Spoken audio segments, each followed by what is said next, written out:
Hello and welcome back. My name is Dr. Christopher Gennari. Today we're talking on Great Big History Podcast about pop culture around the world post 1950. And we start with Europe. Europe's poverty equaled a cultural renaissance. And that should sound weird because you usually don't get renaissances and expansion of culture in poverty. It usually is wealth. Well, Europe was devastated by the war. Every country except for Switzerland and Sweden had taken part at some point in it. And most of these countries had had armies roaming around it, destroyed their cities with bombs, murdered lots of their people. And Europe was faced with a problem of, well, we don't have money. We have to spend money to rebuild, but people still want entertainment. People still want culture. They didn't want to give up on Western civilization. And so what you got was a new brand of artists, those who had to do more with less, and those who had to create innovations.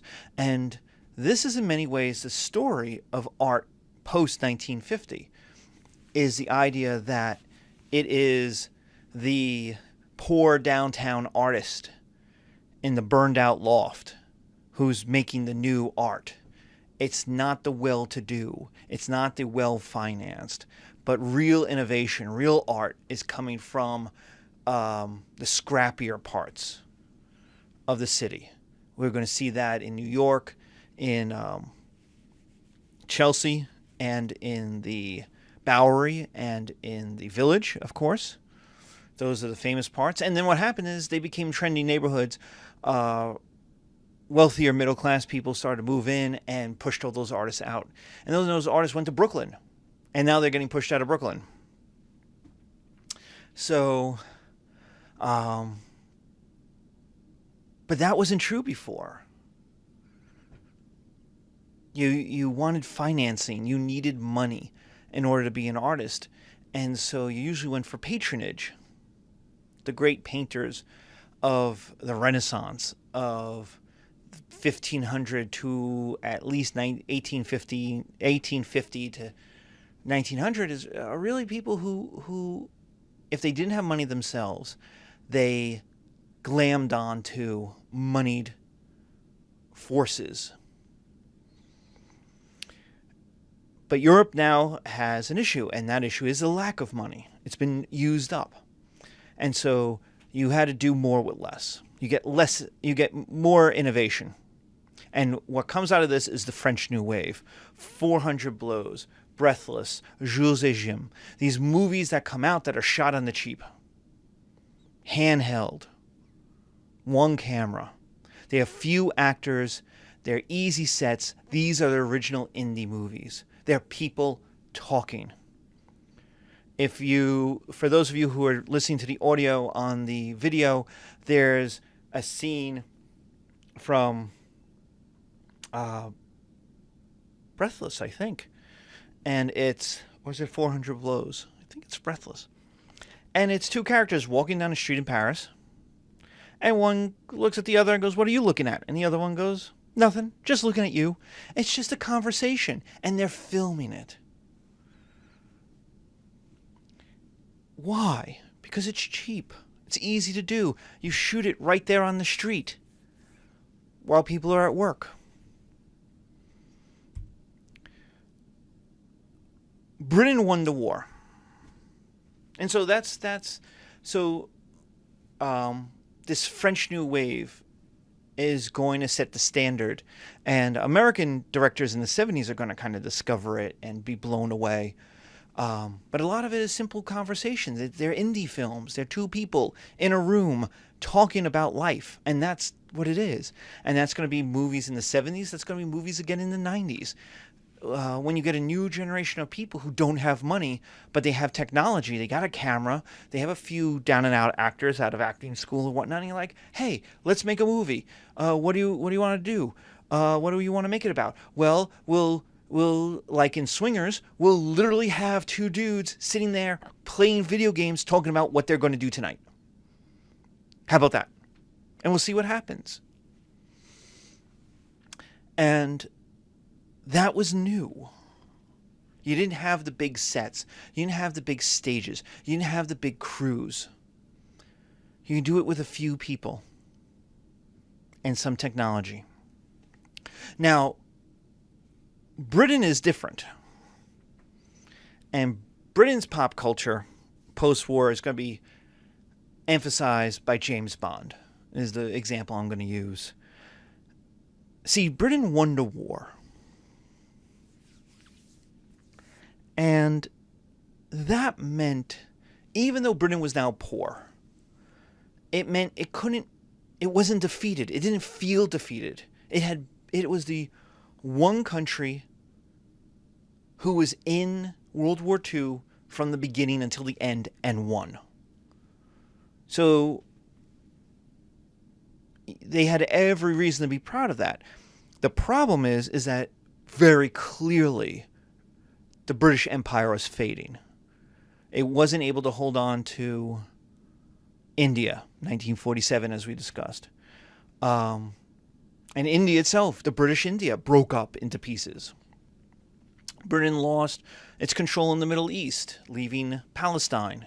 And again, that broke up and immediately went into wars.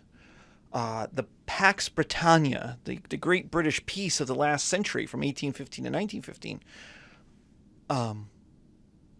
was over. And the question was just how violent an end would it be? But there was no doubt that it was over. Britain would lose. And so what do? Well, they had won, So they had beat the Nazis. They had beat Germany. And that's where James Bond comes in. British culture, British style, British civilization was still better than the American money. And if you read any of the James Bond books, the first couple books, there's a heavy emphasis on the Americans. The Americans have unlimited money. James Bond is constantly doing things, and he's like, I'm out of money. And then an American CIA agent shows up and says, hey, how about I give you lots more money? And James Bond goes, are you sure? And he's like, I'm an American. What else am I going to do with it? We have so much money. But what we don't have is style, class, and sophistication. And so James Bond is a way for the British to feel better about themselves. One Brit in a tux with a gun and a car can seduce and save the world. You don't need armies. You don't need nukes. You don't need giant empire. You just need Sean Connery in a tux playing Baccarat, and you can save the world. So it's cheap. Like the French New Wave, James Bond movies are not cheap. They're campy, but they're not cheap. They're selling a fantasy. But the idea is that no one would buy the British Foreign Legion going off to go save the world. No, it's one guy. You don't even see the other double O's. They make references to them once in a while, and they're like, oh, yeah, there's some double O's. And like, oh, okay. Like, in theory, there could be 100. There can't be 100. There can only be 9 double O's. But it's like one guy can do it. And so it plays into that post-war feeling of fantasy. We can still run the world. We can still save the world. But we're doing it in a more efficient manner. And we're doing it mostly by the superiority of British culture. The Americans have money, but they have no manners. They're gross. They have no sophistication. Brits, on the other hand, have all of that. That brings us to Ingmar Bergman and the Scandinavians. Scandinavian cinema. Now, Sweden was with Switzerland the only country not to suffer from the Second World War. They basically became a colony, an imperialized economic colony of Nazi Germany, but no armies marched through Sweden. And so it has a different relationship to the post-World War than France does. In fact, Sweden is on the border. Sweden helped Finland fight the Soviets during the Winter War in the late 30s and the early 40s. And so it's very clear that Sweden, a country of 8 to 9 million people at this time, is small in a world dominated by two gigantic powers. The Soviet Union with 180 million people in it. The United States with 150 million people in it at this time in 1950, 1960. Both have massive armies. It's clear the Swedes have to find a new role to play. And so cinema, Ingmar Bergman uses cinema. Bergman is Bergman, Bergman, mountain man. Ingmar, Ingmar, is that cinema can ask big questions. The most famous of Swedish movies that come out of this period is The Seventh Seal, which is about life and struggling against life or struggling against death. Death, the idea of playing chess. And it's the famous saying, as long as I resist you, death, I live. That life is this struggle where either you give in and you die, or you keep fighting. And they use classical art symbols. And this is the part that makes Scandinavian movies like people like, oh, don't understand. There's all this symbolism in it. But the symbolism is tied to classical art, classical themes. The idea is that you could use film for story making, for myth making.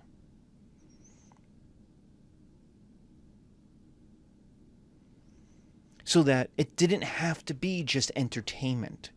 It could try to be art. And it could use the symbolisms of art. Now, that's not to say Ingmar Bergman is the first one to try to do this. But what he does is create a new language for film that intellectuals can get those symbols, get those deeper meanings. That there's more to it than on the surface. A rose is not just a rose. A rose means something else. And if you've ever watched Game of Thrones or Lost or any TV show that has layers in it, the leftovers,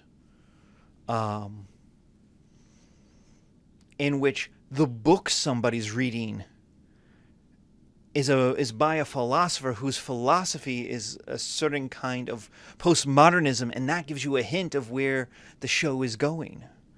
That starts with Ingmar Bergman. The idea that film could be intellectual in its story making.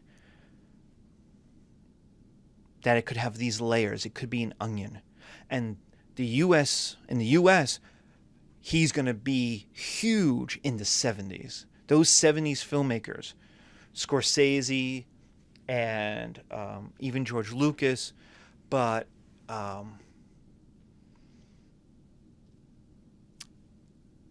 the guys who will do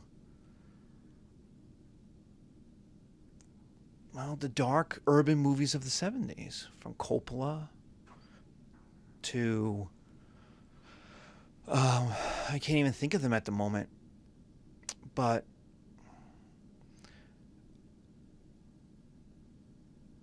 those movies try to speak deeper than just what's on the surface. And that inspiration, that idea that you could do that, came from Scandinavian cinema.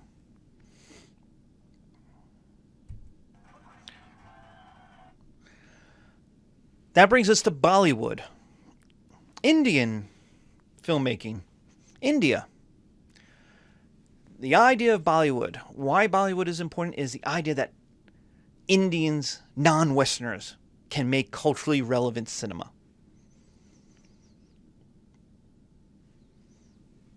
Sure, the Japanese will do some movies, and especially their anime movies will be big.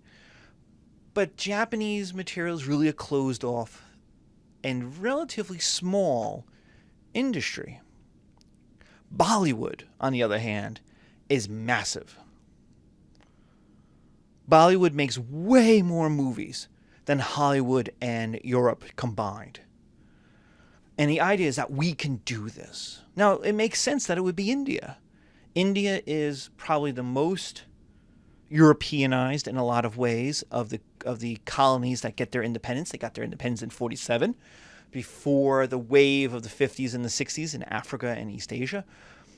It's a big country. It is an old country, so it has a long tradition of cultural innovation. And the idea is we can do this. Westerners, Europeans and Americans are making cinema and people going to see it. We can do it ourselves. And we could tell their stories. We could tell Western stories. We could tell our stories. But we could also tell Western ideas. The example in what I'll show in class, the example in the video, is Pride and Prejudice. That's a Western story. And what Indian cinema does is it takes its themes, it reapplies it to Indian families, and boom, you've got an Indian Pride and Prejudice. It's a reverse colonization. We can take your culture and convert it. Instead of having to absorb it and become British, we can take British culture and make British culture Indian.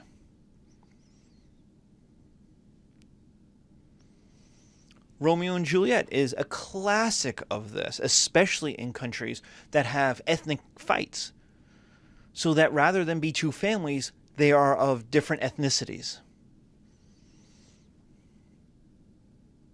So they're Sunni or Shia, they're Arab, they're Persian, they are Muslim or Hindu in the Indian take on it. And so you get this reverse colonization.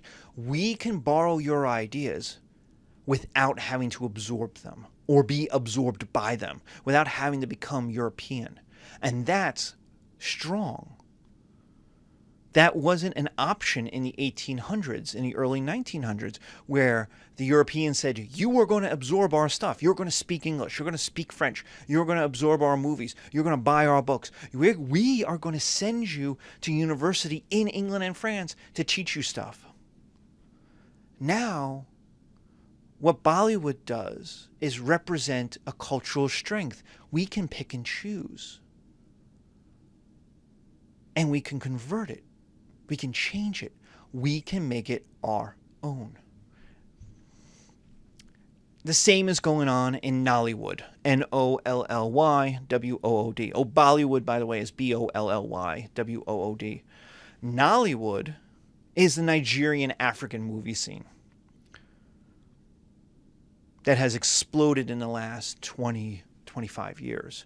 And the reason why is the cost of technology has come down.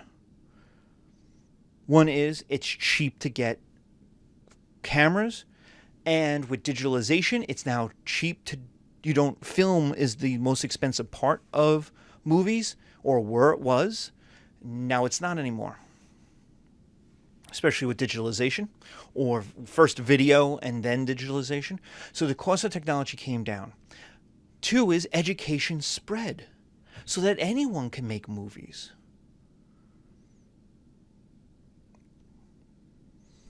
You can go to school. There are schools for making movies in the West, but then they open up schools in Nigeria, in Africa, in India. So education spreads. Anyone can make movies. Nollywood actually makes so many movies and has such a worldwide market, they're second to only to Bollywood in numbers of movies produced. Now, you can make the argument, well, they're not very good, but that's the exact point, is they're not constrained. It's the idea that it didn't exist before. And now the technology and the education allows for ordinary people to say, I'm going to become a movie maker. I'm going to become an actor. And you can. And you have an audience. You have a market. That market's not dominated by the more big budget professional movies of England, France, of America. And what Nollywood especially tries to do is deal with, kind of like India. India deals with its colonial past. What Nollywood is trying to deal with is its ethnic diversity within the country. The idea that cinema can relate unifying values in a diverse country. Nigeria was made by England, by the British. They smushed it together out of all different peoples. Those peoples spend a whole lot of their histories fighting each other, not getting along with each other, not living together. We talked somewhere earlier about Nigeria being essentially two different ecosystems, economies. There's the Muslim north that's connected to the Sahara and to the trade routes of North Africa. And then there's the Christian south connected to the oceans and Europe and the oceanic trade. Those are two different places that are not together. And now they're unified. And so what Nollywood tries to do is show that cinema can tell universal themes, unifying themes that we all have as Nigerians. That Nollywood is trying to make a country out of entertainment by showing what we have in common. And that the things that we don't have in common, we can be better than, we can overcome.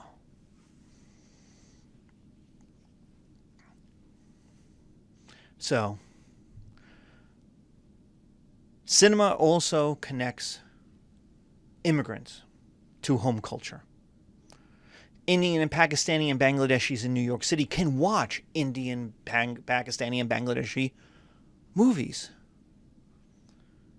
English-speaking Africans in London and in America can watch movies from home, can be tied to their culture. The idea is to maintain a culture in a larger foreign culture, which wasn't possible before. Look at your ancestors, my ancestors. My Irish, German, Hungarian, Italian, they all became Anglo. They all became white. They all became American. But white American, Anglo-American. I don't speak any German. I don't speak any Italian. That happened in 3 generations. What technology and cinema does is allow immigrants to be connected to home in ways they couldn't 100 years ago.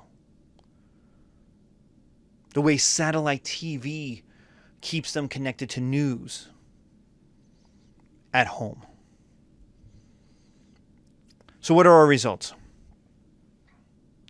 Stories and cultures continue to thrive.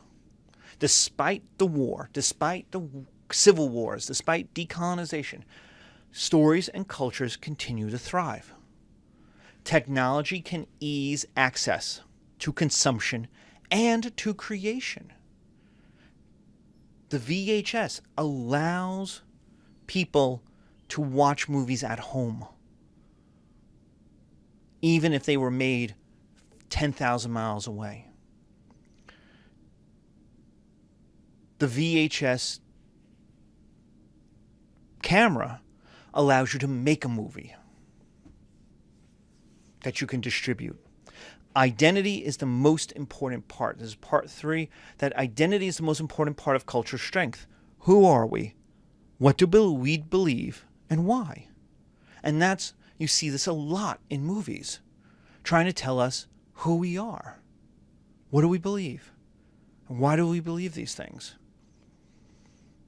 It's why American men love the Clint Eastwood cowboy movies. Love John Wayne cowboy movies. It's one man against an army of bad guys, and who wins? The one guy. The tough guy with a gun.